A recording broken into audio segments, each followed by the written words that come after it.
ओम शांति। आज बाबा के 8 जून 2020 के साकार मधुर महावाक्य हैं। कल आपने बहुत अच्छा अभ्यास किया होगा कि समर्थ बाप मेरे साथ है, इसलिए मुझे निश्चय बुद्धि निश्चिंत होकर के रहना है।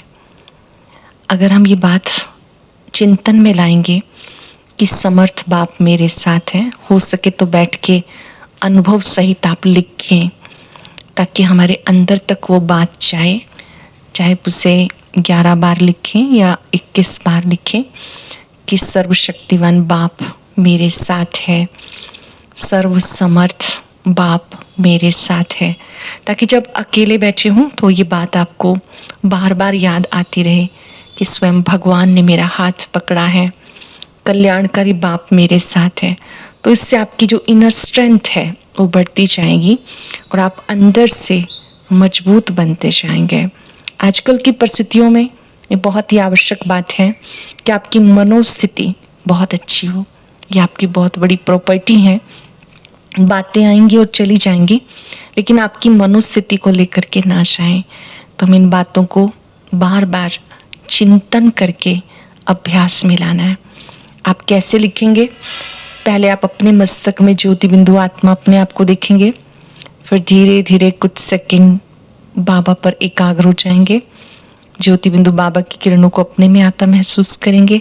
फिर लिखेंगे आप सर्वशक्तिवान हजार भुजाधारी भगवान सदा मेरे साथ है।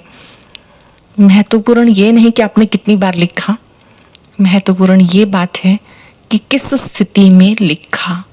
अनुभव करते हुए लिखना है। आप अनुभव करके लिखेंगे तो आपको बहुत ही अच्छा लगेगा और आप अंदर से मजबूत भी होते जाएंगे, तनाव दूर होता जाएगा, खुशी बढ़ती जाएगी। और कोई प्रॉब्लम आएगी तो आपको वो चीज़ बहुत हेल्प करेगी कि भगवान मेरे साथ है ना, सब अच्छा ही होगा, बाबा साथ है ना, सब ठीक हो जाएगा।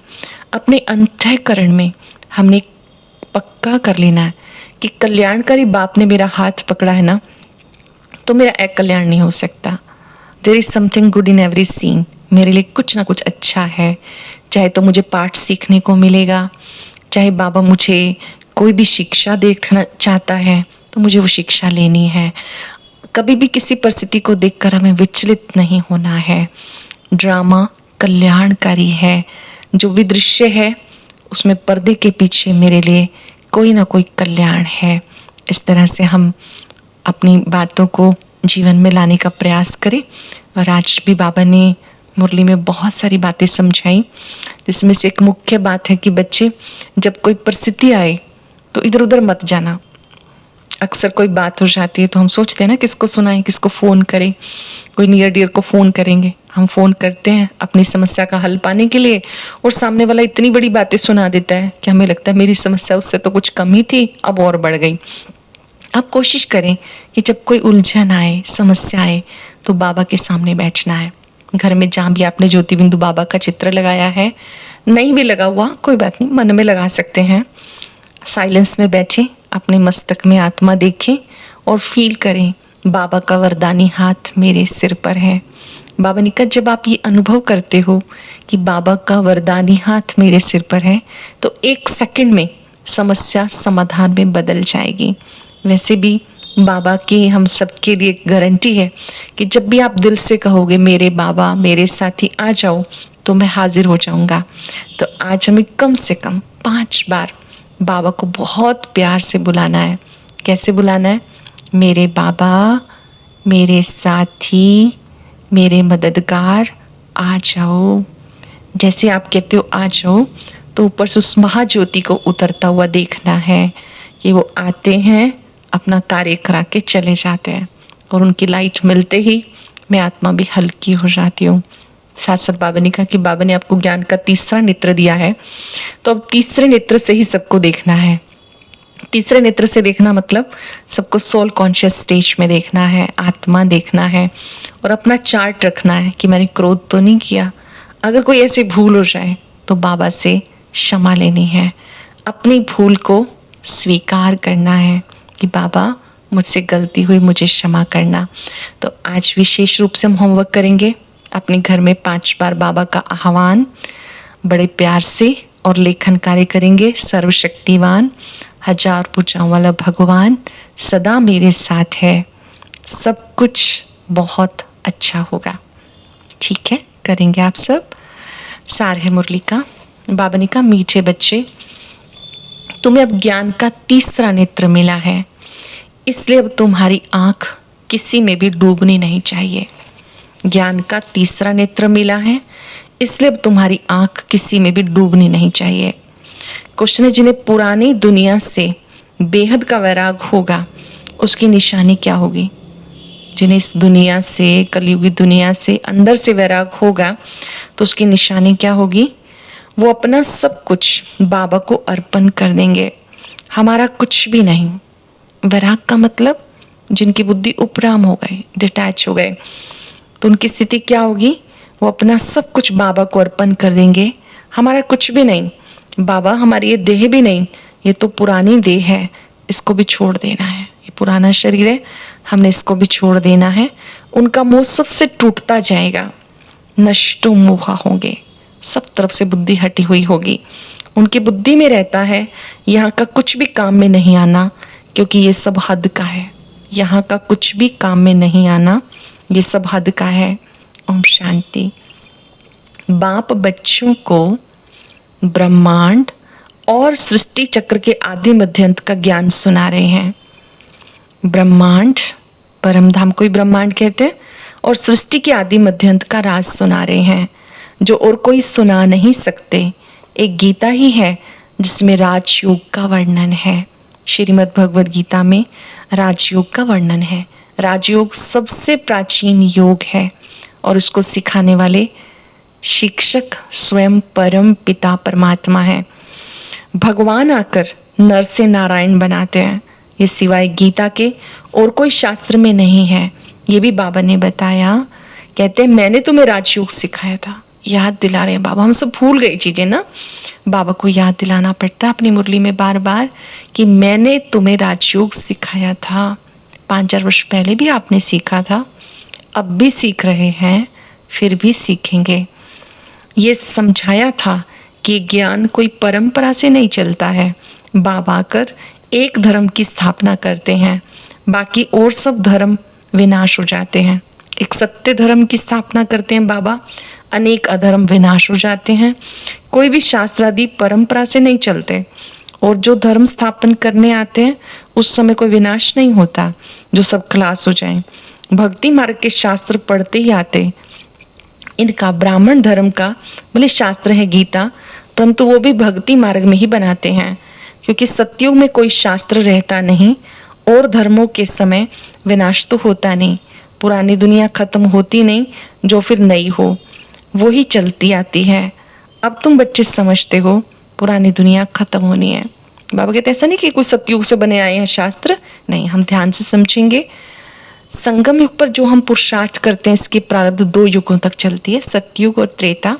द्वापर से भक्ति मार्ग शुरू होता है, द्वापर से सभी शास्त्र बनते हैं, भक्ति में हम शिव बाबा को बुलाते हैं।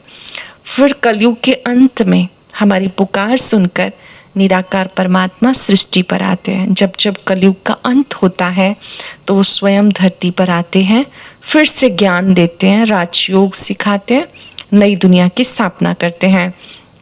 बाप पढ़ा रहे हैं, गीता जयंती भी मनाते हैं। भगवान एक है तो उनकी जयंती मनानी चाहिए ना, बाकी है रचना, उनको कुछ मिल नहीं सकता।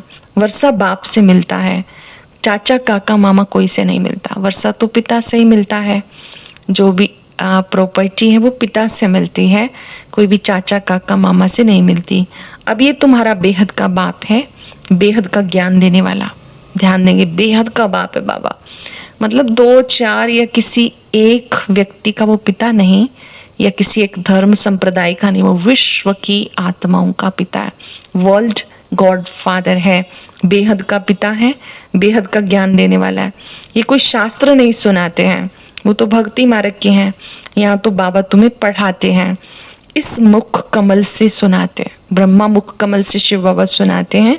ये भगवान का लोन लिया हुआ मुख है, जिसे गौमुख कहते हैं। बड़ी माता है ना भक्ति मार्ग में, गौमुख भी दिखाया जाता मंदिरों में, तो वास्तव में वो ब्रह्मा मुख है जिनसे शिव बाबा सुनाते हैं।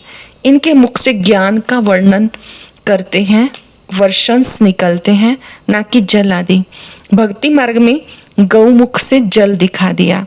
अब तुम बच्चे समझते हो भक्ति में क्या क्या करते हैं, कितना दूर गौमुख आदि पे जाते पानी पीने के लिए। अब तुम मनुष्य से देवता बन रहे हो। जानते हो कल्प कल्प बाबा आके हमें मनुष्य से देवता बनाते हैं। कल्प कल्प बाबा आकर हमें मनुष्य से देवता बनने का ज्ञान देते हैं। देखते हो कैसे पढ़ा रहे हैं, तुम सबको बताते हो भगवान पढ़ा रहे हैं। कहते माम एकम याद करो तो विक्रम विनाश हो जाए। याद में किसी और को याद नहीं करना। जब बाबा की याद में बैठे तो बुद्धि उस महाज्योति पर एकाग्र हो जाए, उनकी शक्तियों को स्वयं में भरे, अन्य किसी तरफ बुद्धि ना जाए। अगर जाए तो प्यार से उसको वापस लेके आना है कि हे मन, बाबा से बात करो, बाबा की शक्तियां लो, अभी तक भटक भटक के थके नहीं, प्यार से समझाना है। जानते हो सत्युग में थोड़े मनुष्य होते हैं, कलयुग में कितने ढेर मनुष्य हैं। बाबा आकर आदि सनातन देवी देवता धर्म की स्थापना कर रहे हैं। हम मनुष्य से देवता बन रहे हैं। अब ध्यान देंगे बाबा की बात पर। मनुष्य से देवता बनने वाले बच्चों में दैवी गुण दिखाई देंगे, उनमें क्रोध का अंश भी नहीं होगा। अगर अभी क्रोध आ गया तो झट बाबा को लिखेंगे, बाबा आज मुझसे भूल हो गई। बाबा कहते आपको नहीं आना चाहिए, बाई चांस आ जाता है, पुराना संस्कार निकल के आता है, तो हमें बाबा को पत्र लिखना है, जब रात्रि चार्ट देना है, बाबा आज मुझसे मिस्टेक हो गई, मुझे क्षमा करना, हमने क्रोध कर लिया, विक्रम कर लिया। बाबा से तुम्हारा कितना कनेक्शन है, बाबा क्षमा करना। बाबा कहेंगे क्षमा नहीं होती, बाकी आगे के लिए ऐसी भूल नहीं करना। टीचर को क्षमा नहीं करते, रजिस्टर दिखाते हैं तुम्हारे मैनर्स अच्छे नहीं हैं। बेहद का बाप भी कहते हैं तुम अपने मैनर्स देखो, देखो अपने आप में बदलाव आ रहा है, मेरी पुरानी आदतें ठीक हो रही हैं, दुखदायी आदतें ठीक हो रही हैं। रोज अपना पोता मेल देखो, किसी को दुख तो नहीं दिया, किसी को तंग तो नहीं किया। दैवगुण धारण करने में टाइम लगता है। देवता बनना है ना, वो तो भविष्य में बनेंगे, लेकिन संगम पर बनने के लिए जो प्रोसेस है उसमें मेहनत लगती है, टाइम लगता है। देहाभिमान बड़ा मुश्किल टूटता है। जब अपने को देही समझो तो बाबा में बुद्धि जाएगी। पहले अपने को देही समझो, देह से न्यारी में आत्माओं। अभ्यास करेंगे मस्तक में, त्रिकुटी के बीच मैं चमकता हुआ दिव्य सितारा हूं। 5 सेकंड तक उस बिंदु को निहारते रहें जिसका प्रकाश पूरे शरीर में जा रहा है। जैसे आकाश में सितारा होता है, ऐसा सितारा देखेंगे। जैसे अभी किया अभ्यास, जैसे बाबा कहते बीच बीच में अभ्यास करते रहो। देह अभिमान बड़ा मुश्किल टूटता है। जब अपने को देही समझे तब बाबा से लव हो, नहीं तो देह के कर्म बंधन में बुद्धि लटकी रहती है। बाबा कहते तुम्हें शरीर निर्वात कर्म भी करना है, उससे टाइम निकाल सकते हो। बिजी तो रहेंगे, टाइम निकालना है। 1 घंटे में 1 मिनट, कुछ सेकंड बाबा के स्वरूप पे एकाग्र हो जाना है। याद करने के लिए टाइम निकालना है, भक्ति के लिए भी तो टाइम निकालते हैं। मीरा श्री कृष्ण जी को याद करती थी, पुनर्जन्म तो यहाँ ही लेती होगी। अभी तुम बच्चों को इस पुरानी दुनिया से वैराग है, जानते हो इस पुरानी दुनिया में पुनर्जन्म लेना नहीं है। अब ये दुनिया ही परिवर्तन होनी है, ये बातें तुम्हारी बुद्धि में है। बाबा याद दिलाते हैं कि इस पुरानी दुनिया से दिल नहीं लगाना। यहाँ तुम बच्चे थोड़े रोज हो, बहुत थोड़े बच्चे हैं जो रोज आके पढ़ेंगे, बहुत थोड़े बच्चे, कोटों में से कोई में भी कोई जो निश्चय बुद्धि होंगे वही पढ़ाई को रेगुलर रखेंगे। नहीं तो माया बीच बीच में से निश्चित उड़ा देती है, पढ़ाई में ढीले हो जाते हैं, मुरली सुनने में कमजोर हो जाते हैं। बाबा कहते हैं माया तो आएगी, हिलाएगी, आपको हारना नहीं। तुम बच्चों को मालूम है कि अब हमें इस दुनिया में रहते हुए उपराम रहना है। अब इस पुरानी दुनिया से दिल नहीं लगती है, ये कुछ भी आखिर काम में नहीं आना। हम यहाँ से अब जाने वाले हैं, पुरानी दुनिया, यहाँ से हमारी बुद्धि उपराम हो जानी चाहिए कि हम यहाँ से जाने वाले हैं। बाबा कहते इस दुनिया से दिल नहीं लगानी, मुझे एक बाप को, घर को याद करो तो भी कर्म विनाश होंगे। बाबा को याद करो, घर कौन सा है? परम धाम, शांति धाम, उसे याद करो तो विक्रम विनाश हो, नहीं तो बहुत सजाएं खानी पड़ेगी, पद भी भ्रष्ट हो जाएगा। आत्मा को फुरना लगा हुआ है कि हमने 84 जन्म भोगे, अब बाबा को याद करना है, तब विक्रम विनाश होंगे। बाबा के मत पे चलना है, तब श्रेष्ठ जीवन बनेगी। बाबा है ऊंच से ऊंच, अब उनकी मत पे चलना है। ये ऊंचे से ऊंची पढ़ाई है। बाबा स्मृति दिलाते, बेहद का बाप ज्ञान का सागर है, वही आके पढ़ाते हैं। कहते पढ़ाई भी पढ़ो, शरीर निर्वाह सब कुछ करो, पर ट्रस्टी होके रहना। कार्य करो, जिम्मेवारियां निभाओ, लेकिन ट्रस्टी होकर रहना है। करो भी, लेकिन फंसो नहीं।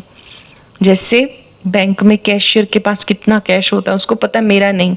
ऐसे हम भी दुनिया में रह रहे हैं, कार्य कर रहे हैं, बुद्धि में क्या है, सब कुछ बाबा आपका है। जिन बच्चों को पुरानी दुनिया से वैराग होगा, वो अपना सब कुछ बाबा को अर्पण कर देंगे कि हमारा कुछ भी नहीं। बाबा हमारी ये देह भी नहीं, ये तो पुरानी देह है, इसको भी छोड़ना है। सबसे मोह टूट जाता है, नष्ट मोह हो जाना है। जो निश्चय बुद्धि बच्चे हैं, वो बुद्धि से समर्पित कर देते हैं कि सब कुछ बाबा का है, मेरा नहीं है। यहाँ तक कि शरीर भी बाबा ने मुझे सेवा के लिए दिया है, मुझे सेवा करनी है। सबसे मोह टूटता जाता है, नष्ट मोह हो जाना है। ये है बेहद का वैराग। वो हद का वैराग होता, बुद्धि में हम स्वर्ग में आकर अपने महल बनाएंगे, यहाँ का कुछ भी काम में नहीं आएगा, क्योंकि सब हद का है। अब तुम हद से निकल बेहद में आते हो। तुम्हारी बुद्धि में बेहद का ज्ञान रहना चाहिए। अब और किसी में आंख नहीं जानी चाहिए। अब तो अपने घर जाना है, क्योंकि अपने घर जाना है तो बाबा पर ही आंख रहे, बुद्धि वहां लगी रहे। कल्प कल्प बाबा आके पढ़ाते हैं, फिर साथ ले जाते हैं। तुम्हारे लिए कोई ये पढ़ाई नई नहीं है, क्योंकि आपने कल्प कल्प पढ़ी है। आपके लिए बातें नई नहीं, 5000 वर्ष पहले भी पढ़ी हैं। तुम्हारे में भी नंबरवार हैं। सारी दुनिया में कितने ढेर मनुष्य हैं, परंतु तुम थोड़े से बच्चे ही जानते हो कि हम ब्राह्मण हैं, और ब्राह्मणों का झाड़ धीरे धीरे वृद्धि को पाता है। बहुत थोड़े हैं जो भगवान को पहचानते हैं। जो पहचानते हो ब्रह्मा के बच्चे ब्राह्मण या ब्रह्मा कुमारी हुए, वो झाड़ धीरे धीरे बढ़ता है, क्योंकि ब्राह्मण ही देवता बनते हैं। देवत्व की ट्रेनिंग यहाँ मिलती है। ड्रामा प्लान अनुसार स्थापना होनी है। दिव्य दृष्टि से नई दुनिया को देखते हैं, वहां जाना है। भगवान एक है, वही पढ़ाने वाला है। राजयोग बाप ने ही सिखाया, कोई मनुष्य तो सिखा नहीं सकता। बाबा खुद आकर के सिखाते हैं। बाबा कहते हैं जो राजयोग की पढ़ाई है अति उत्तम है। राजयोग से आप देवत्व को प्राप्त करते हो। अब ये पुरुषोत्तम संगम युग है। अच्छी रीति मुझे याद करो। मनुष्य नहीं जानते, वो सोचते हैं सुख दुख वही देते हैं। बाबा कहते हैं मैं तो किसी को दुख देता नहीं, उसको तो कहती हैं दुख हरता सुख करता। कोई कोई बच्चे पूछते हैं हम अपने बच्चों की शादी कराएं, बच्चों को भी ला समझाया जाता है। कोई कोई पूछते हैं, बाबा कहते हैं अगर वो ज्ञान में नहीं चलते हैं तो आपकी जिम्मेवारी है, आपको करनी पड़ेगी ना, लेकिन वो कार्य भी आप निमित्त भाव से करें, ट्रस्टी बन करके करें। बाबा कहते हैं बच्चे मैंने इनके द्वारा एक्ट कराया, ब्रह्मा के द्वारा। एक दुनिया है कांटों का जंगल। अब इस कांटों के जंगल में तुम बच्चे फूल बनाने की सेवा करते हो। सारी दुनिया कांटों का जंगल है, कोई विरले ही निकलते हैं। प्रदर्शनी मेले में भी बहुत थोड़े निकलते हैं। राजधानी स्थापन हो रही है, टाइम तो लगता है। मनुष्य अपने को कांटा थोड़े ही समझते हैं। इस समय सूरत भले मनुष्य की है, सीरत बंदर से भी बदतर। बड़ी समझने वाली बात है कि शक्ल से तो सब मनुष्य दिखाई देते हैं, लेकिन मनुष्य होते हुए मानवीय गुण कितनों में है। इंसान इस समय इंसान भी नहीं रहा, देवत्व की ओर हम चल रहे हैं, प्रोसेस में हैं। लेकिन बाबा कहते हैं अंदर से जो आपका बंदरपना है वो निकल जाना चाहिए, जो आपकी बैड हैबिट्स हैं वो दूर हो जानी चाहिए। अंदर में वो ताकत चाहिए, जो भी कमी कमजोरी है उसको मिटा देना है, पूरा नष्टो मुहा बनना है। मेरा तो एक बाबा, दूसरा ना कोई। जो भी हमारे अंदर ऐसी वैसी आदतें हैं, क्रोध करना, रिएक्ट करना, लड़ाई झगड़ा करना, बदला लेना, ये सब हमारी आदतें ऐसी हैं जिन्हें बदलना बहुत ज़रूरी है। अगर देवता बनना है तो ये आदतें नहीं होनी चाहिए, पूरा नष्टो मोहा बनना है। अभ्यास करना है, मेरा तो एक बाबा, दूसरा ना कोई। बाबा आए हैं घर ले जाने, पावन बनना है, नहीं तो बहुत सजा खाएंगे, पद भ्रष्ट हो जाएगा। अब अपने को सतो प्रधान बनने के लिए फुरना लगा हुआ हो, शिव के मंदिर में जाके भी समझा सकते हो, शिवलिंग देखते हैं वहां भी समझा सकते हो। अभी तो घर बैठी ही सेवा करनी है या फोन पे भी बात करते तो समझा सकते हैं किसी को कि ये शिव कौन है। शिव का अर्थ कल्याणकारी है। जो शिवलिंग है वो ज्योति बिंदु शिव का ही यादगार चिन्ह है कि ना तो वो स्त्रीलिंग है ना पुल्लिंग है बल्कि शिवलिंग है। भगवान ने भारत को स्वर्ग का मालिक बनाया, अब फिर से बना रहे हैं, कहते मुझे याद करो। अच्छा, मीठे मीठे सिक्के लदे बच्चों प्रति माता पिता बाप दादा का याद प्यार, गुड मॉर्निंग। रूहानी बाप की रूहानी बच्चों को नमस्ते, रूहानी बच्चों की रूहानी बाप दादा को नमस्ते, गुड मॉर्निंग। शुक्रिया बाबा, शुक्रिया। धारणा के लिए सार क्या होगा? सार मुख्य बात कौन सी है?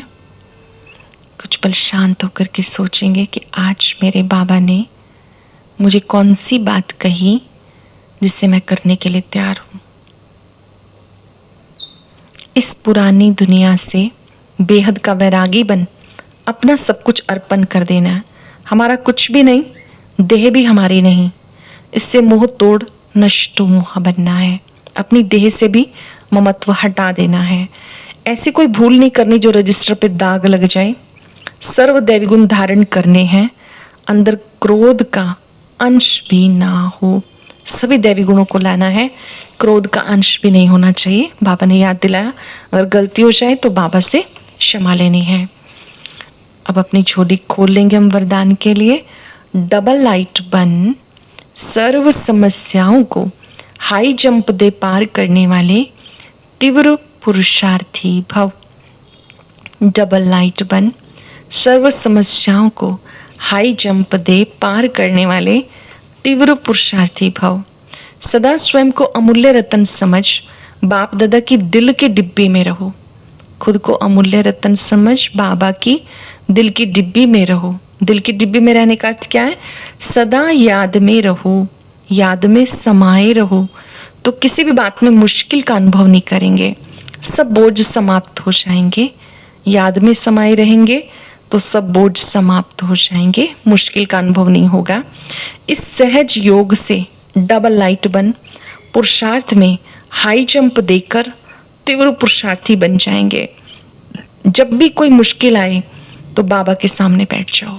बाबा खुद ऑफर कर रहा है, कोई मुश्किल आ जाए तो यहाँ वहाँ किसी देदारी के पास नहीं भागना, बाबा के सामने बैठो, शांति में बैठो, बाप दादा के वरदानी हाथ को स्वयं पर अनुभव करो। फील करो कि हाथ बाबा का मेरे सिर पर है, उससे बहुत किरणें निकल रही हैं और मेरा चित्त शांत। इससे सेकंड में समस्याओं का हल मिल जाएगा। स्लोगन है, सहयोग की शक्ति असंभव बात को भी संभव बना देती है। ये सेफ्टी का किला है। सहयोग की शक्ति असंभव बात को भी संभव बना देती है, हर मुश्किल को आसान बना देती है।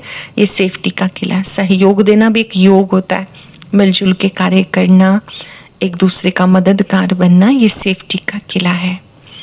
आज हम सब बहुत सुंदर अभ्यास करेंगे। बाप दादा का वरदानी हाथ मेरे सिर पर है।